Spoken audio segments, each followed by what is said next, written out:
Qəbul imtahanında biz təcrübə apara bilmərik. Qəbul imtahanı qəbul imtahanıdır. Sınaqlar abituriyentlərin həyatında çox böyük rol oynayır. Biz bunu səhv başa düşürük. İstər valideyn, istər uşaq, istərsə digər müəllimlər sınaq məsələsinə çox ciddi yanaşmırlar. Əvvəla sınaq nədir? Sınaq uşaqla qəbul imtahanı arasında olan problemi aradan qaldırır. Bax, bu önəmli bir məsələdir. Ortada çox böyük problem var. Nədir böyük bir problem? Bu mənim təcrübəm deyil. Dünya təcrübəsi deyir ki, uşaq 100% bilgiyə sahib ola bilər. 100% da 100% uşaq savadlıdır da. Amma deyir, uşağın testdə bilgisini deyir, testdə tətbiqi 57%-dir. Çox böyük faiz var. Yəni 57%-ni testdə tətbiq edə bilir. Bəs bunun 43%-i digər səbəblərdir. Əvvəlcə vaxtı düzgün bölməlidir. Ondan sonra sürətli işləmə qabiliyyəti olmalıdır. Ondan sonra görmə qabiliyyəti olmalıdır. Düzgün köçürtmə qabiliyyəti olmalıdır. Həyəcan olmamalıdır. O olmamalıdır. Yəni bu 43%-i əhatə edir.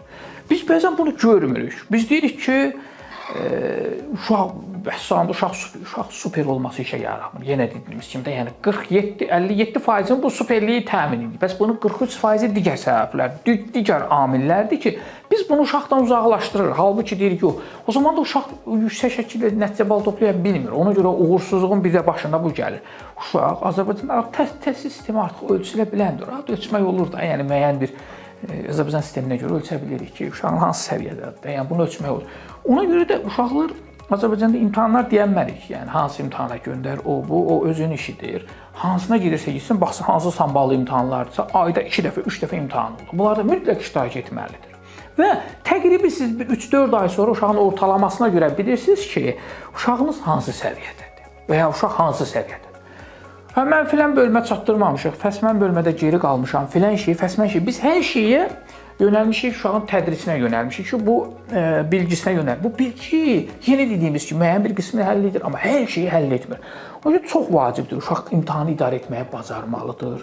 Uşaq imtahanda necə rəftar etdi, imtahanda necə düzgün kodlaşdırdı, nələrə diqqət yetirdi, imtahan vaxtına getməsində, gecikməsində.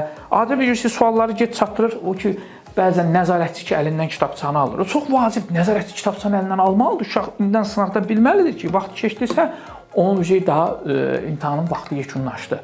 Bunlara riayət edilməyən, ölçülər olmayanda uşaq super bir qabiliyyət var, amma gedir, hər şeyi bərbad günə qoyur, çıxır, gəlir, sonra həyəcanını düzgün idarə etmir, mən belə gözləmirdim. Biz imtahanda böyük problemlər həll edirik. Hər il imtahan ərəfəsində böyük sıxıntılar həll edirik. Görürük sıxıntıları, problemləri uşaq görür. Növbəti dəfə o səhvi təkrarlamır. Ondan növbəti dəfə başqa şeylər üzərində işləyir. Növbəti dəfə başqa. Yəni bir il ərzində yeri gələndə uşaq bir il mən tövsiyə edirəm aşağıdan getsin. Yəni 8-dən 9-dan getsin uşaq artıq sınaqlara ki, böyük hədəfi varsa getsin və o problemləri vaxtında həll etmiş olsun. Sonradan problemlər həll etmək olmur. Yəni gec olur, çatdırmaq olmur. Yenə dediyim ki, o qədər müxtəlif problemlər var ki, onlar mütləq və mütləq sınaqlarda həll ediləcək problemlərdir. Onlar sınaqlarda həll edilməlidir. Biz onu qəbul imtahanına saxlaya bilmərik. Qəbul imtahanında biz təcrübə apara bilmərik. Qəbul imtahanı qəbul imtahanıdır.